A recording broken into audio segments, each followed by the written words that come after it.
गुरुर्ब्रह्मा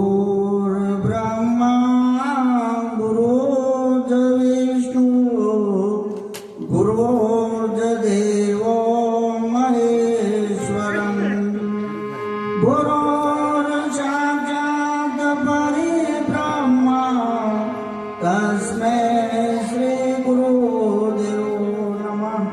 तमेव माता पिता तमेव बंधु सखा तमेव विद्या द्रविणं तमेव तमे सर्व मम देवी देवो देव तमे। यदा यदा हि धर्मस्य ग्लानिर्भवति भारत धर्म संस्थापनार्थाय संभवामि युगे युगे। बोलो सद्गुरु देव की जय। परिश्रम महाराज કાર્યથી બધા વધાવો। દૂર દૂરના ગામના ભક્ત સંતોનો દર્શન આપવા બધા કરાયો। મોટા મેળાવડાનું આમંત્રણ હતું પણ આવવાનું નહોતું, બીજો પ્રોગ્રામ હતો એટલે આજે રમણભાઈ અંબાના હતા, મારા મેળા આવી ગયું દર્શન કરવાનું। હું તો કોઈ સત્સંગ કરવા બોલવાની એમાં દર્શન કરવા જ આવ્યો પણ संत देखी में दौड़िए जेना चरणे नमावे शीश। एक गुना तो क्या कहूँ तमारा लाखों गुना पण छोय खरा पण जे भाव कर्मबाई नो હતો જે ભાવ શબરીબાઈ નો હતો એવો ભાવ આપણી અંદર પ્રગટ થાય તો કોક આગુ પાછું થાય। નકર નમણ નમણ में फेर है बहुत नमे नादान दगलबाजी દોઢા નમે અને ચિત્તા ચોર સમાન। જેટલો ચિત્તો વધારે ન મળે એટલો ઘા વધારે કરે।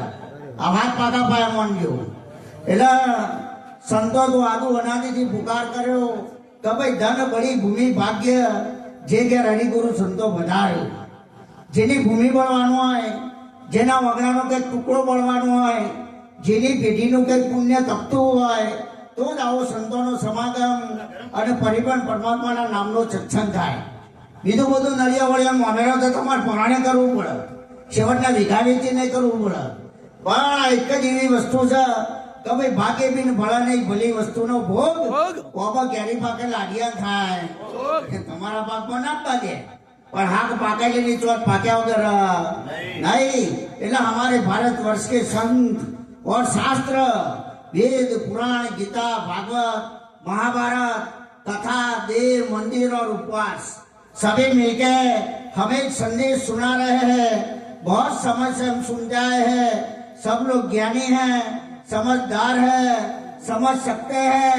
फिर भी हमारे कथाकार तुलसीदास महाराज ने बताया है कि जब तक रहेगी ये जिंदगी फुर्सत ना मिले काम से तो ऐसा समय निकालो और प्यार कर लो विश्राम महाराज से।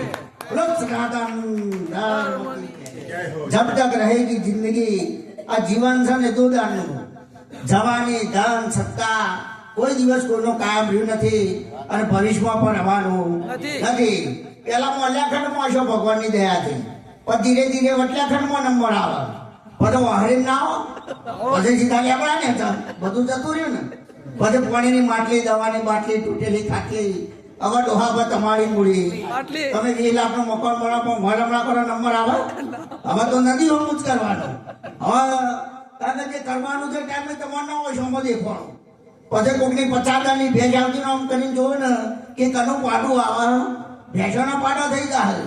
એટલે જે સંતો અત્યારે હાલ પુકાર કરી રહ્યા છે જે તમારા પાસે કર્મ કરાવે એમના માટે નહીં કરાવતા, એ તમારા ઉદ્ધાર માટે કરાવે છે।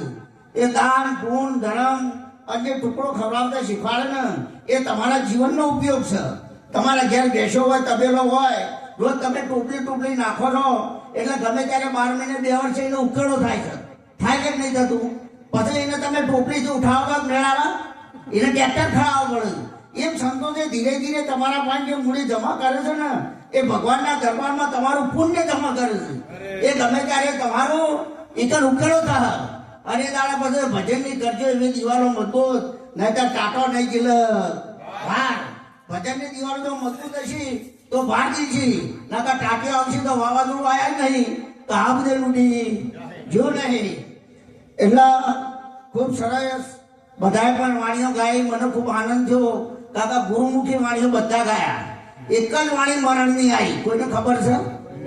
પણ નામ ના લેવાય આપણા, પણ જે સંતોની સભા હોય એ પ્રમાણે વાણી જુઓ. એક જ વાણીમાં બોલાય, બાકી બધું સીધું હેડી ગયો, કશું વાંકો હેડ્યું નથી. એટલે વાણી 4 પ્રકારની હોય. કોઈ ગુરુમુખી હોય, કોઈ મનમુખી હોય, કોઈ માયામુખી હોય, કોઈ જીવમુખી હોય. વાણી છે ને 4 પ્રકારની. પણ જેવી મેદનીમાં જેવી વાણી ગવી એ ગુરુ કે ભજન ગાઈને ખુદ પહેલા આવી શીખવું પડે. પહેલા રાગ કરતા નહીં શીખવાની જરૂર. પેલા મીરાબાઈ ગાતા એટલે બધાએ કીધું મીરાબાઈ તાલ છે ગાઓ. પેલા મીરાબાઈ की ताल से नहीं लेकिन प्रेम से गाओ. જે કો આપણા પાસે સાહેબ ગાયા કેટલા બધા આનંદમાં આવી ગયા, બીજા બધા સંતો ગાયા કેટલા આનંદમાં આવ્યા. એટલે ગાવું બજાવું લોક રીજાવું હર હર કરવાથી હરિયો હાથમાં નહીં આવે. જ્યારે તોરલના દરબારમાં જાડે જોઈ શકો મંદિરાન ભક્તિ કરવા ગયો હતો, થોડી થોડી તરવેલ લેવા ગયો હતો. એની અથેડી મોડ ખીલો થઈ ગયો. એ વખત એવું કહેવાય કે પાટની કોળી વધે તો કોઈક મોણા રહી ગયો તો જ વધે, ને કે વધારે એવું સત હતું. આ જાડે તો રહી ગયો હતો. આ તોરલ બોલી ભાઈ મેદનીમાં કોઈ પરસાદ લેવાને મોણા રહી ગયું છે.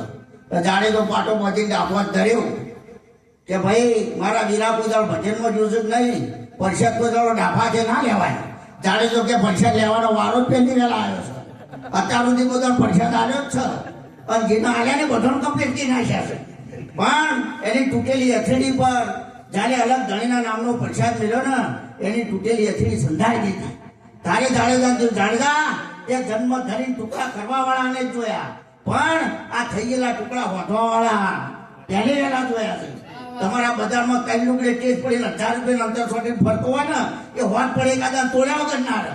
અને બચારા ગોડા જેલા દાઢિયાળા મુસાળા હોય ને હોટ પડે તોડ્યા વગર નાખવા તોડ. એટલે આમાં ઘણો ફેર છે. તમારા ગામમાં કોઈ રાજા દેવ થઈ જાય, કોઈ ધનવાન દેવ થઈ જાય, કોઈ મોટો ગમે તે દેવ થઈ જાય, પણ કોઈ કે તમે છેલ્લે દાડા મુખ્યમંત્રી કે તલાટીને બોલાવો, હરિગુરુ સંતોને બોલાવો. જેમ હરિનું ભજન ના પાણી છે, પેલો પાણી વસ્તુ છે નહીં. એટલે ખૂબ સરસ કીધું. હમણાં કીધું કે ભાઈ રામરસ પીલે, રામરસ પીવાની પણ કળાઓ પડી છો. એમના રામરસ નહીં મળે. સવારે 4 વાગે યાદ રાખજો શબ્દો મારા. પોતત્વ પિંડનો અને પોતત્વ બ્રહ્માંડનો એકી જગ્યાએ ભેગા થાય. અને જે 3.5 વટા મારી અને નરસની સંત કબીર સાહેબે નાગણી કીધી, જે નરસન એનું મોઢું ખુલ્લું થાય 4 વાગે અને સીધી અંબરમાં જતી. અંબરમાં એટલે પાણીમાં. અને જે અમૃતનું બિંદુ પડે છે રામરસ, એ નાગણી પી જાય અને તમારી બોડીમાં ઝેર ફૂંકે. એટલે સવારે ઉઠો ને એવું ઈચ્છા દેખાય, ઘેર ઘેર કશું દેખાય નહીં તમારી લોકો. પણ જો કોઈ સદગુરુનો બાળક હોય અને જેની સુરતા 10મા દરવાજા લાગેલી હોય અને જો અમૃતનું બિંદુ પડે તો બધો રૂવાટો શબ્દ ઊંચો થયા વગર નહીં. અને ત્યારે જ્ઞાન ભક્તિ અને વૈરાગ પ્રગટ થયા વગર નહીં. એમાં કઈ ઊંઘ હવન કરવાની જરૂર નહીં. મળી જાય તો શહેરમાં નકા આખો જન્મારો જતો રહે. એટલે સંતોએ કીધું કે ભાઈ મૂળ કમરની તમે માલુમ કરી લો, નૂર અખંડ વર્તાય. ભમર ગુફામાં ભેદી જ્ઞાન છે, ધ્યાન જો બહારથી આવશે નહીં, તમારા અંદરથી પ્રગટ થાય. ભમર ગુફામાં ભેદી જ્ઞાન છે. અમીરસ વર્ષા થાય તોય કમલ કી હણી અગર પર નામિક નામ લહેરાય. જ્યોતિ રતન જાળવી રાખજો તો ભીડો પાર થઈ જાય. દુરત મોઢે નીકળે નિરંજન તો કેવી ગરજના થાય. નાદ બુંદના નેડા મળે તો શૂન્ય મંડળમાં સમાય. દોલત દાખવે 10મા દ્વાર પર પણ હરિવર કોનો કળ્યો નહીં કળાય. અકળ કળા જેની અગમ ગતિ ભેળા રહીને સબસે ન્યારા. કહે રવિ રામગુરુ ભાણ પ્રતાપે વસ્તુ સબ આવડની ભાણ. ચંદ્ર બીજમાં સૂર્ય બીજમાં બીજમાં 9 લાખ તારા. કહત કબીરા સુનભાઈ સાધુ મારા સદગુરુ બીજથી બારા.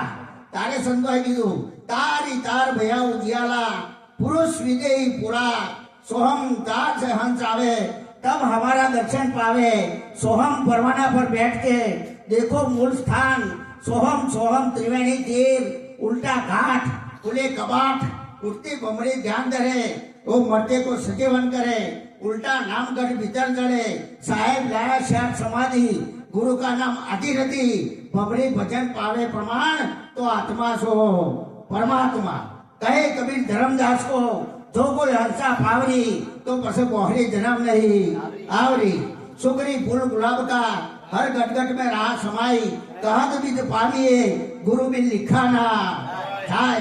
तीन त्रिवेणी के घाट बीच फूल सोहम का खिलिया, वहां है धर्म का बैठना, सोहे अक्षर जग भूलिया।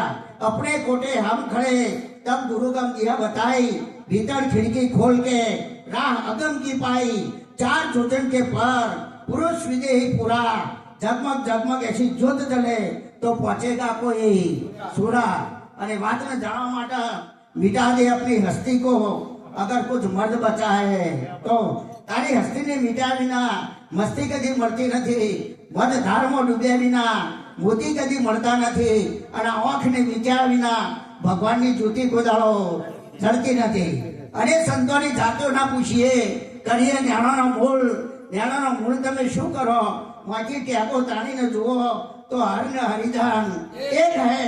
જેમ પાણીમાં પાણી પણ ભૂતનાથ ચરણે અખો પણ આ વાતો કોઈ જેવી લે જાણી। બોલો વૈષ્ણવ મહારાજ કી। ધન્ય હો, ધન્ય।